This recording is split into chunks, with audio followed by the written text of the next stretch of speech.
Welcome back to Enzo's World of Sports. Today we have a new guest. Say hi to my dad. Hello, hello. So, right now we're going to be talking about the UFC fights. Wait, Enzo's World of Sports. I thought this was Santino's World of Sports. Nah, I took his name because he only has one sport. I have two. Boom. Plural version. So, right now we're going to be talking about the fights that he talks about, but I took it. Calvin Kattar versus Max Holloway is the main event, which is the only fight we're going to be talking about because it's the only one we know. Well, we'll talk about a couple fights. We've got Matt Brown and Carlos Condit. I don't know who Carlos Condit is. Which is amazing to me because he's been fighting since before you were born. Yeah, I still don't know who that is. Which is amazing to me. But, other thing about this card, so one, do you know where it's held? No. It's going to be in Abu Dhabi again. So UFC is back in Abu Dhabi, I think for 3 weeks in a row. Next week we've got Conor McGregor and Dustin Poirier. He's fighting again? I thought he was retiring. Nope, he's fighting again.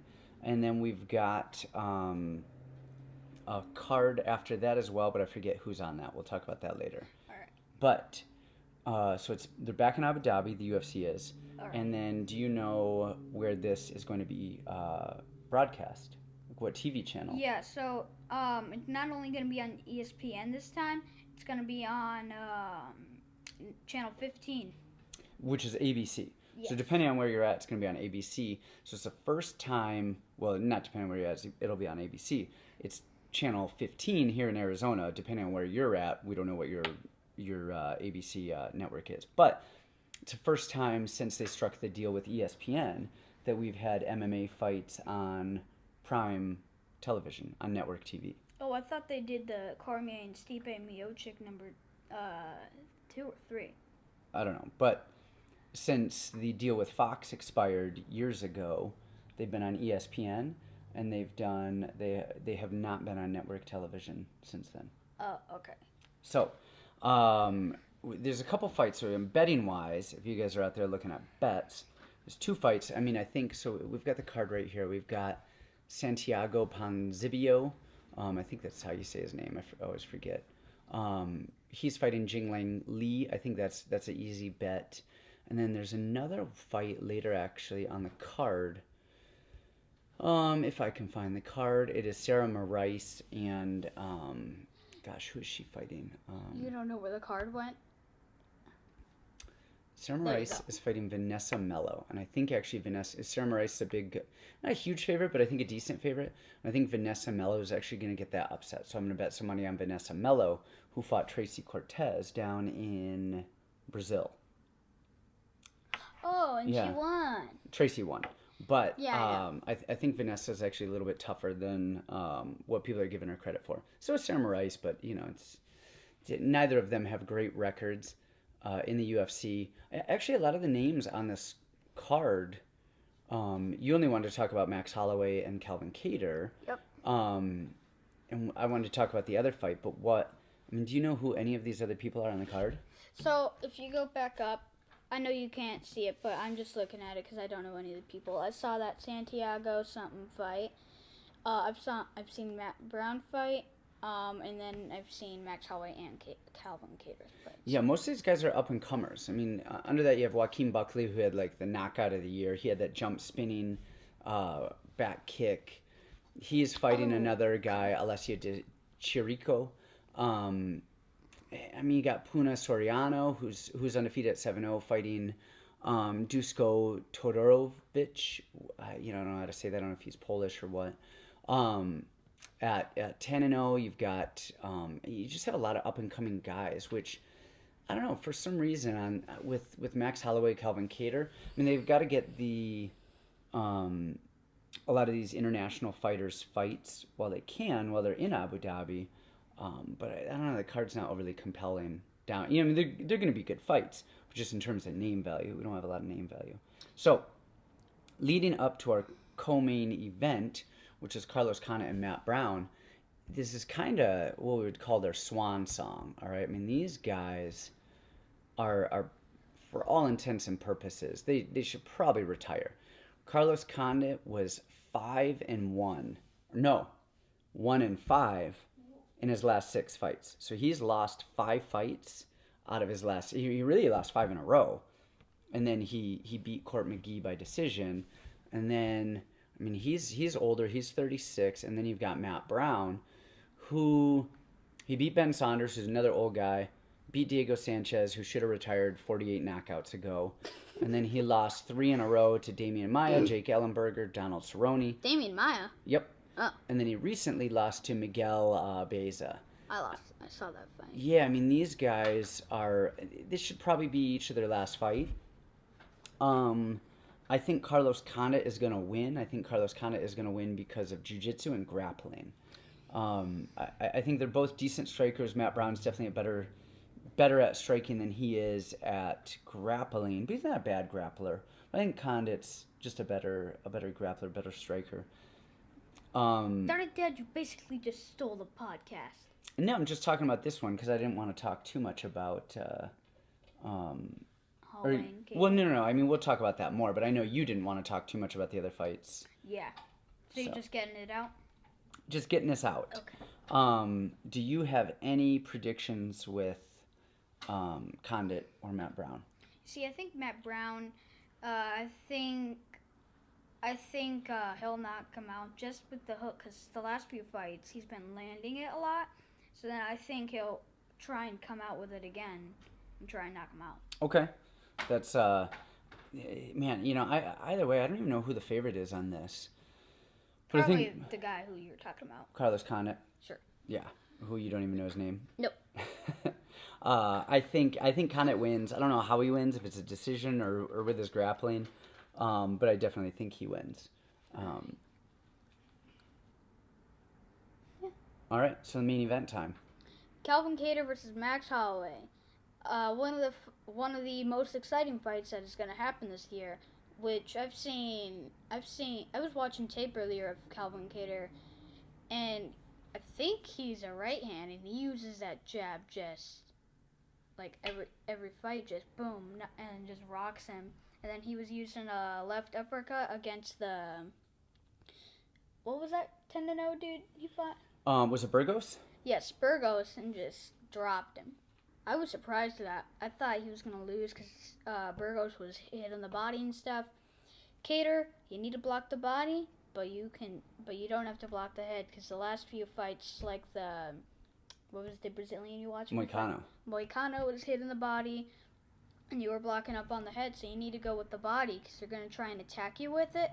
And then you should go to the head, because they've been going down to the body, because you can land some good body shots too. You mix it up, head, and then boom, to the body. Whether it's Max Holloway, you do not taunt people. That's what's going to give the judges to the other guy, because they don't taunt. Okay? So, well, I think, let's go back to Kattar. We'll get to Max in a second. Kattar does a really good job when he's at range and and he's the counter fighter. So when he's here and people are inching forward, he's a good counter fighter. He does not have as much success as when he's moving forward. If you watch him and Moicano was the counter fighter on that one. Moicano was backing up, drawing Kattar in, and he was eating him up with those leg kicks, and Kattar was swinging, missing for miles. So Kattar definitely does a better job when he's the one backing up, when he's the counter fighter. However, he does not handle volume as well. When we saw it with Burgos, when Burgos would volume him, he didn't like that much. When Zabit would volume, just heavy volume, Kattar does not like that as much. He likes to have a good old-fashioned, kind of a neutral fight where people are kind of pop-shotting back and forth, and that's where he does well. Which I think is going to give him issues with Max, who is a volume guy, and Max also is a counter fighter. So I think if Kattar goes forward to Max, and then I think if he doesn't handle the volume well, I think it's going to be a hard night for him. You see, volume's like coming in, right? Well, volume is like throwing a lot of punches versus like a bunch of combos? Yeah, just being active, throwing a lot versus not throwing a lot. Yeah, that's what I've noticed about him, too. You were telling me to notice stuff. I'm like, man, he's not handling those combos well. Nope. Especially to the body, because apparently, as I was looking the fights and stuff, his body, every time he would get shot, he would bend down a little bit, so he was getting hurt. Burgos was attacking the body well. Moicano threw some decent shots to the body, which slowed him down quite a bit. And actually, one of those body shots hit him, and he immediately shot on Moicano. Did not get the takedown. Yeah. But what about Max? So Max, like I said before, you do not taunt people. The judges will go to the other guy immediately because they didn't taunt. It's like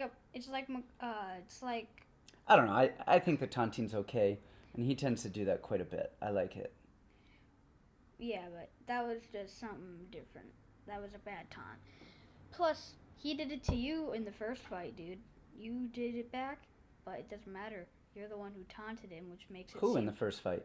What are you talking about? Alexander Volkanovski. Yeah, but you didn't say that. You said he did it to you. What is that? Like I'm the one that he did it to? He didn't taunt me in a fight. You were 10 pounds heavier than him when you were fighting. Doesn't matter. He didn't taunt me. You got to tell people that. So in the Alexander Volkanovski fight. In the Alexander Volkanovski fight, the first time, he kept rocking you against the cage a bunch of times. You did it once against him in the second fight, and then you taunt him. Why is that, Max? No clue. Maybe you should try doing your Zoom calls again with your warm-ups. Oh yeah, that's you're referencing his last. Was it the first Alexander? No, his second Volkanovski fight. He said that he was doing all of his training via Zoom instead of. You thought it was gonna be bad, and I was like, you know what? It might be better. And then here he comes out, basically won that fight, but the judges, who knows what they're doing? They're probably on their phones doing Instagram and stuff. Who knows? But they weren't watching the fight because I thought he was robbed. Now, with Max, I think Max does. You know, of course, it plays into his game. He's a good counterpuncher, and he has good footwork. He has good distance, and that's the key to that one. What Max doesn't do well is he stands really square, and actually we saw it with the Poirier fight. Poirier would fire right down the middle, and that's what hurt Max early. And it's funny because Kattar's best weapon is his 1-2 right down the middle. He does a really good job of like swaying in and out, and he draws his opponents kind of into him. And as he draws them in, boom, he fires that 1-2 right down the middle. Same punch that caught Max. Now, Poirier was a southpaw. Kattar is not. Max will switch stances back and forth. But Max's square stance, coupled with Kattar being taller than most of his other opponents that he's had recently. Volkanovski, short little guy. Edgar was short, too. Edgar was short. Even Aldo's a lot shorter than Max. Now he did. Yeah, but that was a while ago. It was. He did fight Brian Ortega, who's tall, but has nowhere near the boxing that Calvin Kattar has. So I'm I thought Calvin Kattar has 4 losses, whereas Ortega has 1. Yep. Which was against Max Holloway. So I thought he had better boxing, but I didn't get to see it in that fight because Max just came up with that 1-2 over and over again, which eventually gave him bloody noses. Yeah, Ortega is definitely a grappler first. That's where he's won most of his fights. He's had some good success with his knees and his elbows, but he's a grappler by trade. But he was taller, but he didn't. That didn't matter to Max. It really is going to be the difference is I think Max's footwork. I don't think leg kicks are going to. Both guys have been susceptible to leg kicks in the past. Moicano. We lost the light. Moicano. Capitalized on the leg kicks against Kattar, and then of course we saw the calf kicks with Volkanovski. You know, that was a big thing. But Kattar throws some hard kicks too. When he does, yeah. But I think leg kicks, I don't think either of them are going to leg kick too much. It's not going to be the Burgos fight against Kattar. Nope. Who do you have? I think I'm going to go with Holloway on this one just because he's lost 2 in a row. I think he wants to come back for another title shot. Because he wants that belt back. He was the champion for a while, and I think he wants to keep his title again.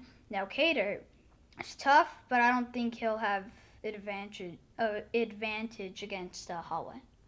Interesting. I'm going to go with Max as well. I think his footwork and his distance and his timing are going to be too much for Kattar. That said, I think Kattar's actually the more technical boxer. I think his actual tight technical boxing is better. That said, I think the distance and the footwork of Max are going to be the deciding factor. And I think Max is going to actually kind of run away with it. I think it's going to be kind of a one-sided victory for Max. Really? I don't think so. Yeah. I think it'll be Dan Ige versus Holloway. Kind of back and forth. Yeah, I just notices every time I was comparing, it was only with Calvin Kattar. I don't know why. Got it. All right. Well, we'll see what happens. Well, that's a wrap, folks. We'll see you next time on Enzo's World of Sports.